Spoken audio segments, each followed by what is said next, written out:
Are you ready to see what happened in Season 2? Don't go anywhere, it's coming right up.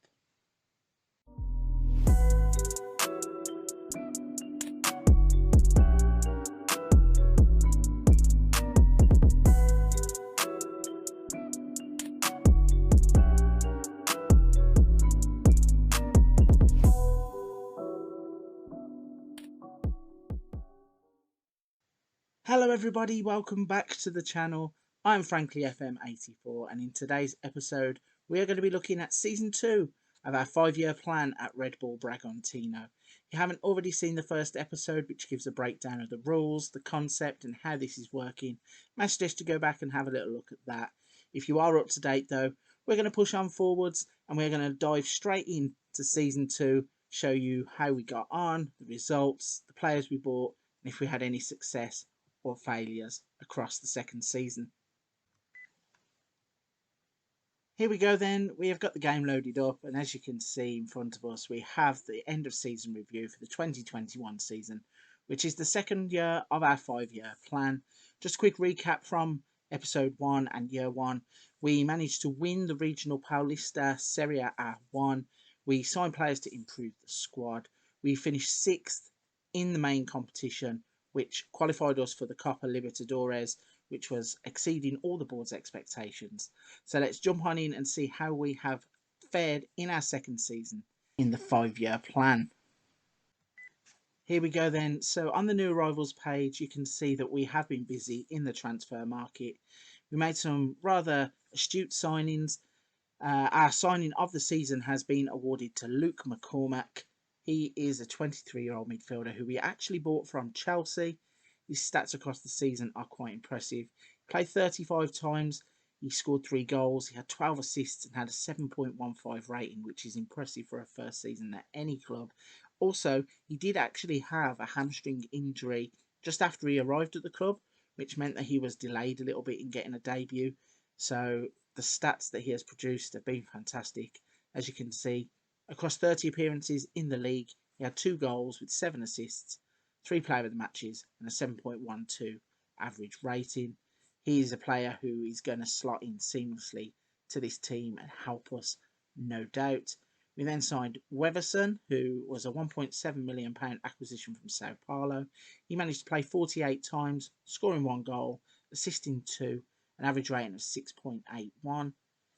As you can see, a solid left back. He has all the stats that we needed. Tackling, he has pace, he has acceleration, he's an agile player. And as I said, in the first season, we seemed to just run out of wing backs. So that was one area that we were going to go and try and cover. We managed to do that successfully through the acquisitions that we got this season. So again, there he's played 39 games, scored 1 goal, had 2 assists with 1 player of the match, and he had a 6.82 average rating. Some of the other signings that we made, Nazareno Colombo. He is an Argentine defender who is 23 years old. He came in halfway through the season, has solid attributes and everything that we want for a centre-back. He has good tackling, he has quick pace, he's got acceleration, he's agile, his anticipation is good, his teamwork and vision are good. He's a player I think is really going to become a mainstay of this team, provided we can hold on to him. He does occupy one of our foreign slots in the squad, but that's not a problem as we really need to be getting him into the first team lineup. As you can see, he played 31 times with 2 goals, 1 assist, 1 player of the match, and a 7 average rating. He's a player that I think is going to slot in seamlessly at the back. We're going to build around this kid because he looks special. Scouts did a great job there. Signed Bruno Vege Leo. He is a Uruguayan central midfielder, 24 years old, all the stats that you need to be successful in the middle of the park. A £1.8 million player according to the game. We signed him for 500,000. So again, one of the things that we were tasked to do was buy players that we could progress and then sell on for a higher fee down the line. Vitor Mendes is another one. He is a 23-year-old centre-back. He's come in to play alongside our Argentinian and he slotted in seamlessly. He played some fantastic football, really helped us push on as the season went along. In In terms of the season results, so let's have a little look at that. In the main competition, the Assai Serie A, we have progress. We finished 4th. We didn't win the league, but this time around, if you may have noticed in the first season, we were way off the top. This time around, we're only 7 points off, and for a big chunk of the season, we were actually leading the way. Just couldn't maintain the form. As you can see from the results, there are some random games in Brazil. We had some impressive 4-1 wins, a 3-4 win, and then we had losses of 3-0 to Atletico Mineiro and Goiás. We then have 4-1 win against Sao Paulo before a 6-1 win against Fortaleza. There's a real mixed bag of results. And then come towards the end of the season, we got on a real run and just couldn't reel in the leaders. It's a shame, really, because at one point I was convinced we were going to win the league, but we dropped off. We've made big progress, and that is all that we can do at this stage. The board are pleased that, again, we qualified for the Copa Libertadores, which is exactly what they wanted. In terms of the local regional league, which is what we won in the first season, unfortunately got knocked out in the semi-final stage.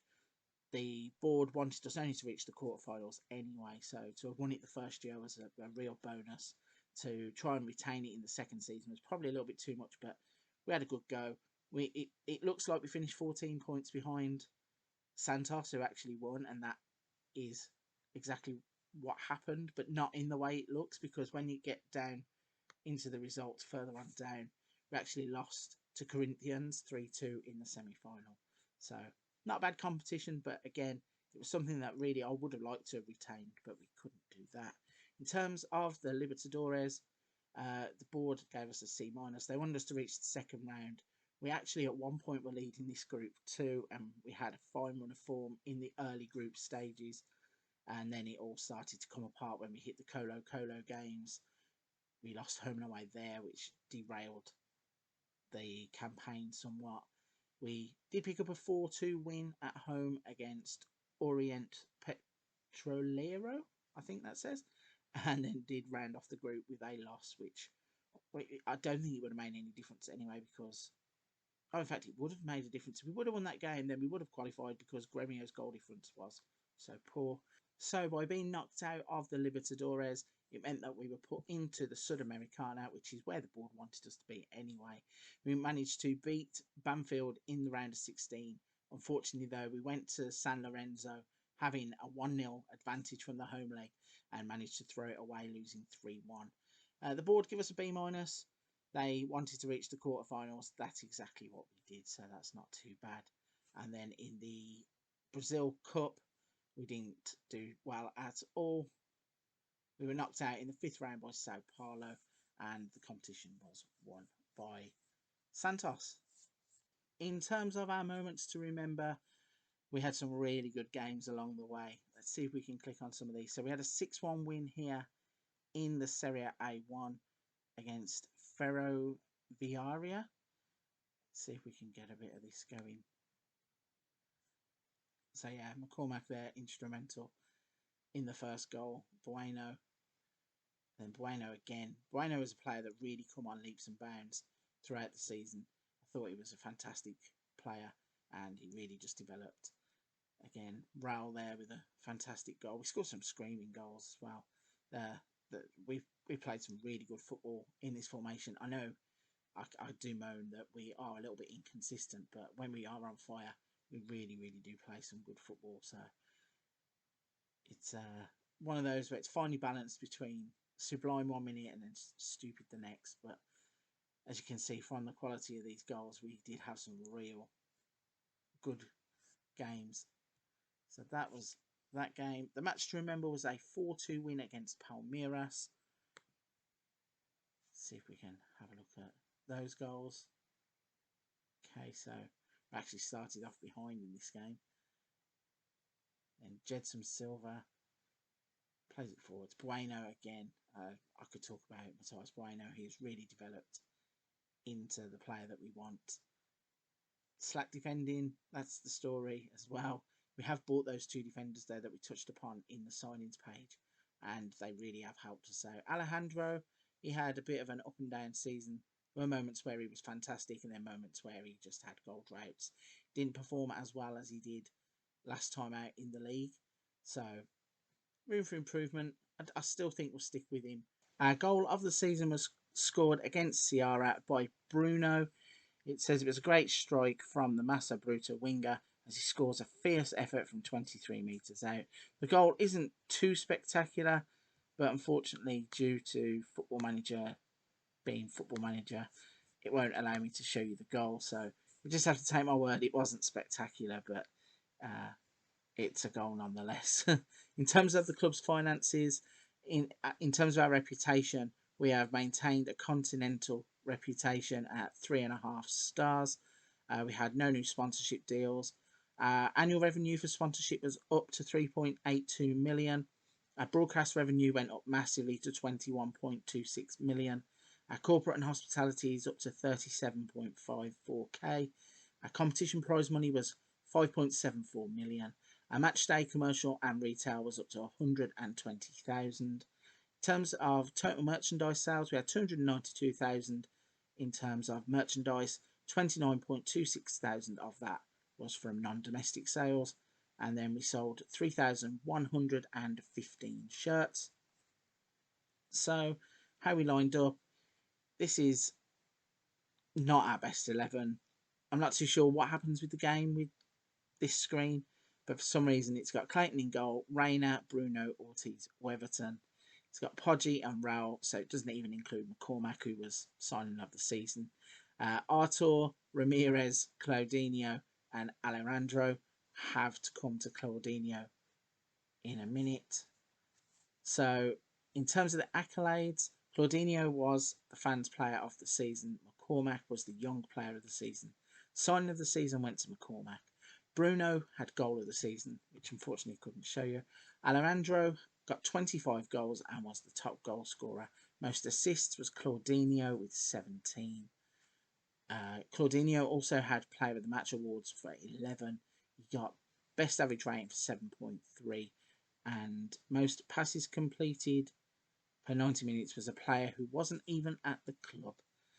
Most goals by a player in a match for the record breakers, Bruno got 4 in one game. Most goals by a player in a league match was those 4 as well. Clayton kept 18 clean sheets across the season. Claudinho got those 11 player of the matches. Raul was our worst disciplined player, 22 yellow cards. Alejandro now has 44 league goals for the club in total. Again, Melchizedek is a player who hasn't yet made his debut for the club, but is somehow showing up in these stats. I think he's out on loan at a Serie B club, so not too sure what's going on there. Morato is the oldest player at 29 years, 185 days, which is amazing. Had no players over the age of 30. Highest transfer fee received. This is one I was going to talk about. Artur has ended up moving to China. We had to bid come in for £10 million, so it was 8.5 plus add-ons. Found it too difficult to turn that down, so we have moved him on. Romulo Henrique was the youngest goal scorer for the club at 17 years, 316 days. Lots of interest in this kid. He's looking like he's going to be a brilliant player, but his stats really don't say so. And the oldest goal scorer was also Morato. So then, that is the end of that season review. We are still going to run through the squad. We're going to run through the transfers. We're going to run through the schedule and just show you how crazy some of the games were. And then we will just go back and have a look at the league just to show you how the progress has come on for the club. Okay, so looking at the squad, this is how we fit into the tactic that we have. So Clayton is still our goalkeeper. Weatherson has now come in, as I said. He is the first choice left back. He looks like he's going to develop into a really good player at the age of 22. We have got Colombo and Fabricio Bruno, who is still in the squad. His stats haven't really developed as much as I would have liked. He's now at the age of 26. He did, though, suffer a broken leg in the first season, which halted any progress, I believe, that he was going to make. And Raul is playing as a makeshift right back. He can play there. He is a defensive midfielder, but square pegs, round holes, all those kinds of things. Then we've got Vege Leo in the middle, who is the Uruguayan that I was talking about, came in for quite cheap. And our new rising star, Luke McCormack, who we signed from Chelsea, had to get an English player out in Brazil. When the scout report dropped and it said that he was interested, I thought, we'll throw some cash at him. He's on £8,250 a week, which is quite high for our first team. But at the price we were paying, I think we paid 165,000, something like that. It was a real bargain. It was just a no-brainer. He's going to develop into a brilliant player, and I'm pretty sure he won't be with us in a year's time. Then the inside forward position, we are now playing Sonny Anderson from the left-hand side. As I mentioned, Artur went out the door, and we had a replacement at the club already, although we have bought a few players to go and play in that position too. So we are looking to develop there. Mathias Pueno is another player I cannot speak highly enough of. We bought him on the cheap as well, and he has progressed so much. Again, he's got great passing technique. He's agile. He's quick. He's just an all-round brilliant attacking midfielder. Got Claudinho on the right-hand side still developing. 25 years old.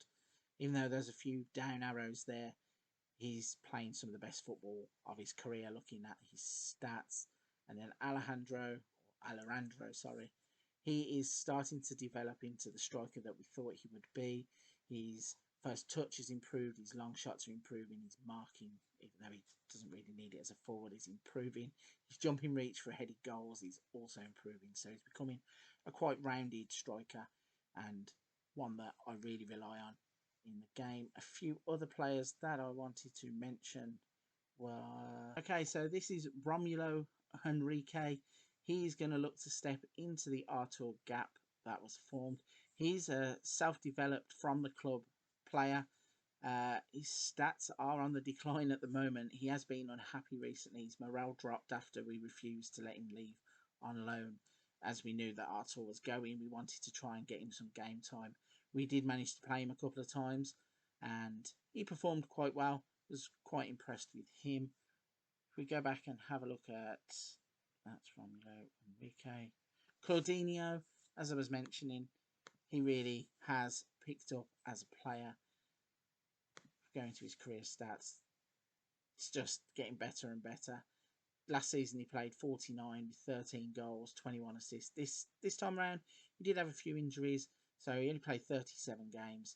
He had 10 goals, 13 assists, 7 player of the match, an average rating of 7.26. So he's a vital player for the club, and he's not one that I am going to look to let leave anytime soon. If we have a little look at the club finances, so now thanks to the fact that we got into the Libertadores, and we also spent quite frugally in the market, we have £30.5 million in the bank. We have a transfer budget of £7 million, and this is before the season kicks over into the next season, so that is going to be boosted even more. We have managed to generate nearly 60,000 in wage budget room as well, so it means that we are going to go out and have a fun time spending all of that money once it comes in, because the defence is going to get improved. We want to look at players who are going to improve the squad overall as well. We are actually going to go and look for a new goalkeeper. I think we've located one from Inter Milan, so we'll see how that pans out. Let's look at the transfers as we go. So yeah, you can see here, just to give it away, we've got Gabriel Brazil coming in. He's joining us on the 1st of March 2023, and I think he's going to be a fantastic goalkeeper and a brilliant acquisition for the club. Okay, so a quick look at the transfers that we made across the season. So we started off with Einstein, who is a right-sided defender. He came in on a free transfer, so no-brainer really. Einstein brain. There's a pun there somewhere. We signed Weverson, who is our new starting left back. He's solid. Cost us 1.2 million, rising to 1.7 with a few add-ons. We've got Wallison, who is another right back. As I said, there are right backs and left backs coming in. We have Zhao, who is a attacking midfielder right, can also play as a striker. I think that the games where Alejandro might not play, Zhao can step it in. Rodrigo Veranda is another midfielder or striker. 19 years old, came in on the cheap, and he looks to have all the attributes to be developed into a player to keep an eye on. Nazareno Colombo is a player I've already spoken about through the end of season review. Bruno Vege Leo is another one who we have also spoken about through the end of season review. He really impressed the scouts. He has some negatives there. Concern he isn't getting much playing time in his preferred position and role, which is shocking because he has actually played, although I suppose we don't play with Mazzala, so that would explain that. But in terms of his stats and the way he's come into the team and stamped his authority on the midfield, he is a brilliant acquisition. And then our new golden boy is Luke McCormack. Can't really say too much more about him than hasn't already been said. He's going to be a big player for the club. So the players that went out, Artur went out to Beijing Guoan. Again, cost £10 million. He's now rated as a £19.5 million player, so maybe we could have squeezed a bit more out of them, but wish him all the best. He did really well for us at our time at the club.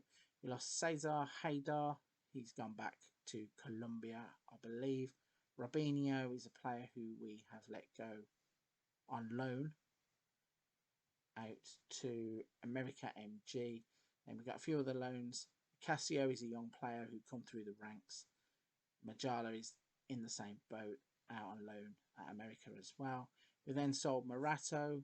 He's 30-year-old. He was on quite good wages for the club, so we moved him on to free up a bit more of that for ourselves. And then Everton, Mathias went and joined Figueirense. I think it's Figueirense. So he went and joined them on a free transfer. And so in terms of the main Serie A, we finished fourth, as we said, only 7 points behind Flamengo this time around, which is a bit of an achievement. We've closed the gap. I think it was about 20 points behind from the first season. So to even get that close is brilliant. We really did have a good shot at winning it, as I've already alluded to.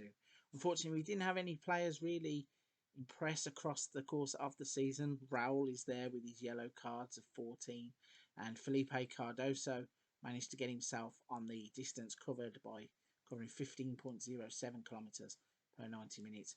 Claudinho is consistently there again for his dribbles per 90 minutes with 1.21, which is impressive. And Bruno also snuck in the bottom there with a 0.87 rating for that. Let's have a look at the other part of the league. So, yeah, we went out in the semi-finals this time. Couldn't defend our title there, but again, didn't really have anybody who excelled or starred in this competition. Claudinho did get on the board for his assists.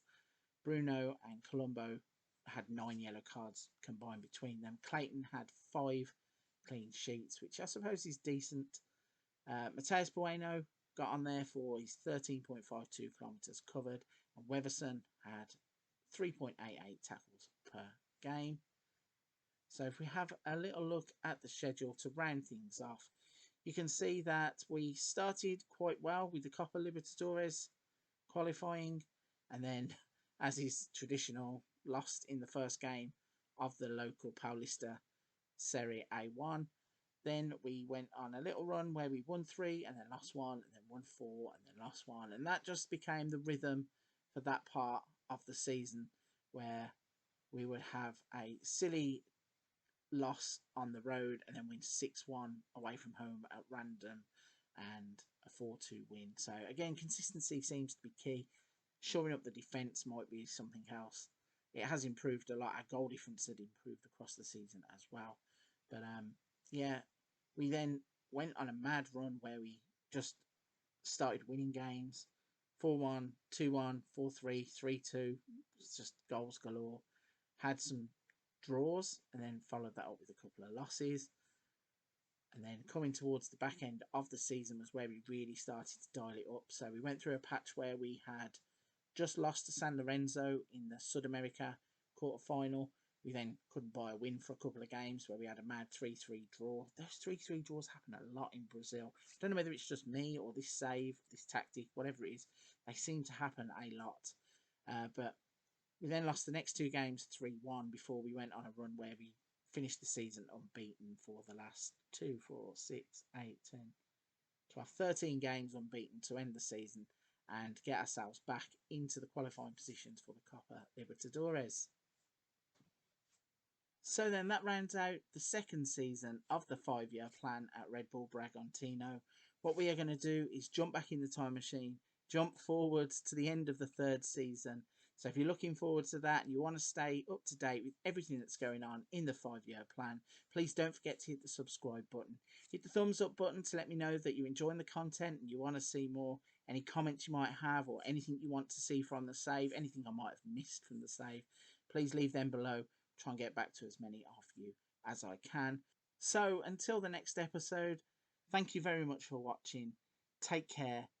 Stay safe, everybody.